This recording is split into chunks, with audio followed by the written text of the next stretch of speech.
বেড়ে যাওয়া ভাত আপনি লুট করে নিয়ে যাবেন। আমরা যতদিনে বেঁচে আছি রক্ত গঙ্গা বইয়ে দিন, তবু আমরা এসটি হতে দেব না। এইরকম একটা অবস্থার উপর দাঁড়িয়ে আমরা স্যারের কাছে আমরা বিষয়টা উপস্থাপন করেছি। উনি বলেছেন আগের যা জাস্টিফিকেশন ক্লারিফিকেশন আছে তার কোনো পরিবর্তন হবে না।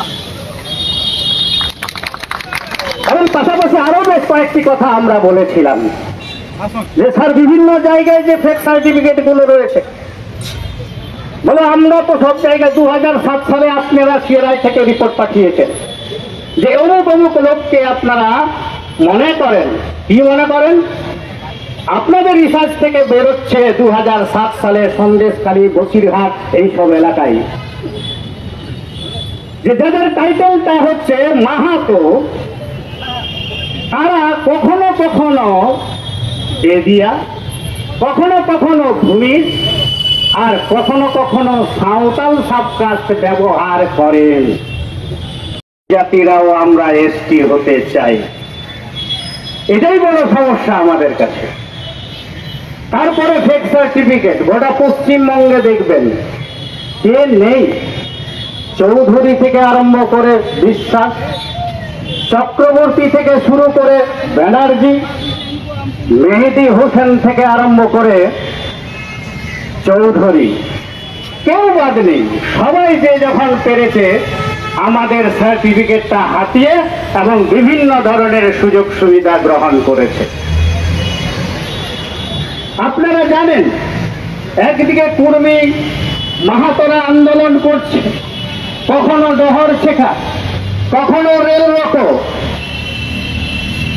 আমাদেরকে এসটি করে দিতে হবে, কারণ ওই এসটিরা শুধু মধু খাচ্ছে, আমরা কিছু খেতে পাচ্ছি না, তাই আমাদেরও এসটি হতে হবে। আপনারা জানেন 2004 সালে ঝাড়খণ্ড সরকার যখন তাদের এসটি তালিকায় অন্তর্ভুক্ত করার জন্য পাঠিয়েছিলেন, ভারত সরকারের আরজিআই থেকে উত্তর এলো আপনারা এসটি হতে পারবেন না। কারণ ভারতবর্ষের একটা গাইডলাইন আছে, সেটা হচ্ছে 1965 সালের লুকুর কমিটি। সেই লুকুর কমিটি অনুযায়ী আপনাদের কর্মী মাহাতোরা আদিবাসী হওয়ার জন্য যে ক্রাইটেরিয়া আছে সেই ক্রাইটেরিয়াটা আপনারা ফুলফিল করতে পারছেন না।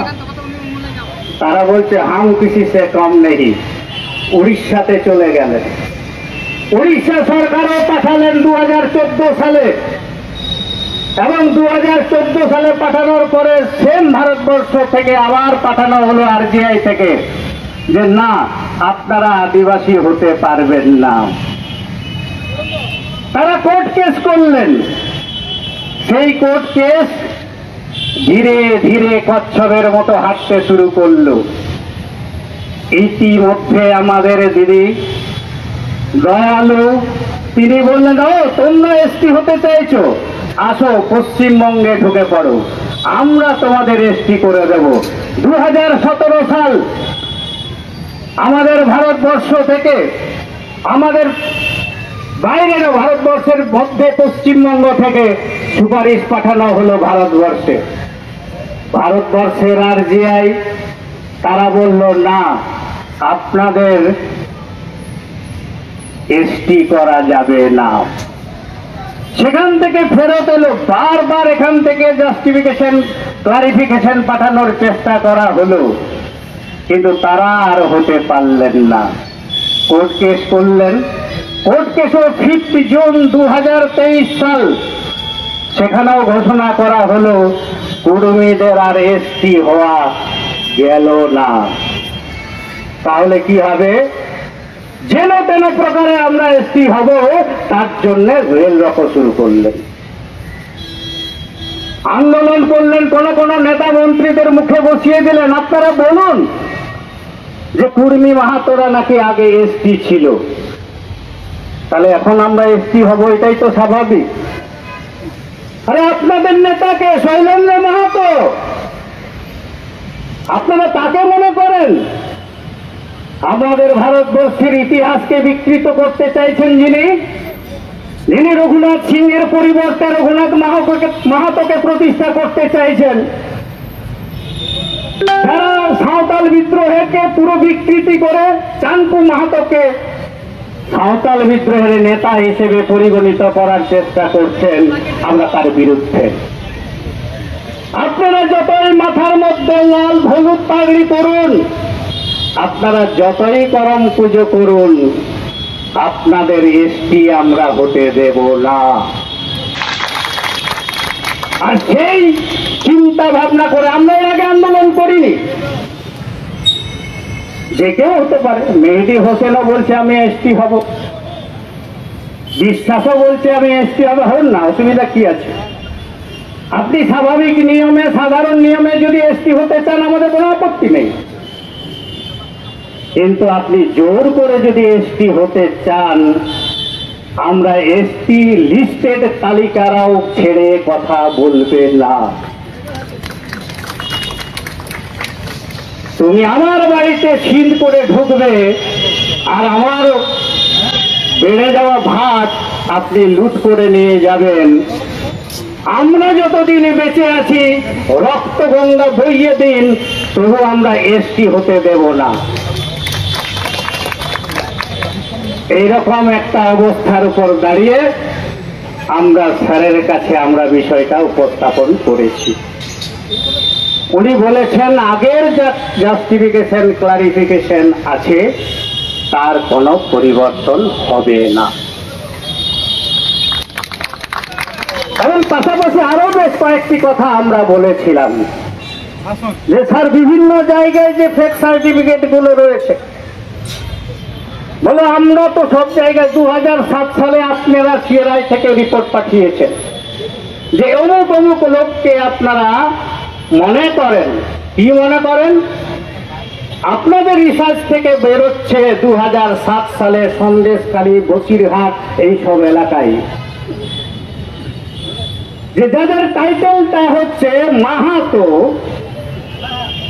তারা কখনো কখনো বেদিয়া, কখনো কখনো ভূমিজ, আর কখনো কখনো সাঁওতাল সাবকাস্ট ব্যবহার করেন।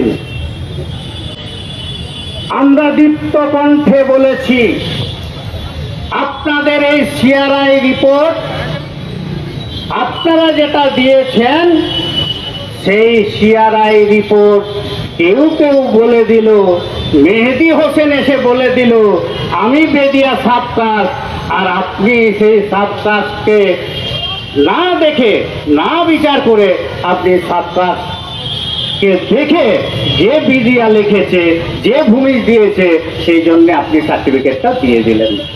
বাহ, চমৎকার আপনার চিন্তা ভাবনা। আমরা বলেছি এর শেষ দেখে আমরা ছাড়ব। একটাও এই ধরনের কোন ফেক সার্টিফিকেট এই পশ্চিমবঙ্গে আমরা রাখতে দেব না। প্রয়োজন হলে যত দূর প্রয়োজন আমাদের যাওয়ার, আমরা তত দূরেই যাব। স্বাভাবিক কারণে বিষয়গুলো তিনি দেখেছেন, উনাদের যে বক্তব্য যে আমরা এটা বিসিডাব্লিউর কাছে পাঠিয়ে দেব। আজকে আপনাদের সামনে এটাও আমরা ঘোষণা করছি, আগামী দিন যেখান থেকে বিসিডাব্লিউ থেকে যে ফেক সার্টিফিকেট গুলো বেরোচ্ছে, তার কাছেও কৈফিয়ত জানতে আমরা আগামী দিন যাব। আমরা এটাই বলবো যে যে ধরনের ফেক সার্টিফিকেট গুলো আপনারা আমদানি করছেন, সেই সার্টিফিকেট গুলো অবিলম্বে বন্ধ করুন। আর না হলে কলকাতা, না হলে দিল্লিতে আপনাদের টেনে টেনে হিচড়ে নিয়ে চলে যাব। সেদিন আপনাকে উত্তরটা দিতে হবে যে আপনি কি কারণে ফেক সার্টিফিকেট গুলো আপনারা করেছেন। এই কথাগুলো আমরা বলেছি, ওনারা আমাদের কথা শুনেছেন এবং বিষয়টা উপলব্ধি করেছেন, তারাও মান্যতা দিয়েছেন আমাদের যুক্তিগুলো ঠিক, এবং পরবর্তী পর্যায়ে আরো যাতে আমাদের এই ধরনের পশ্চিমবঙ্গ থেকে ধূলিসাৎ করা যায় ফেক সার্টিফিকেট, এবং স্পেসিফিক কিছু কিছু জায়গা যেগুলো আছে, আপনারা একটা খবর আপনাদের জানিয়ে রাখি, এই ধরনের ফেক সার্টিফিকেট বিষয় নিয়ে আমাদের একটা সুপ্রিম কোর্টে কেস চলছে। ঈশিতা সরেনের নাম আপনারা সবাই জেনেছেন। এই ঈশিতা সরেনের কেসটা সুপ্রিম কোর্টে আছে।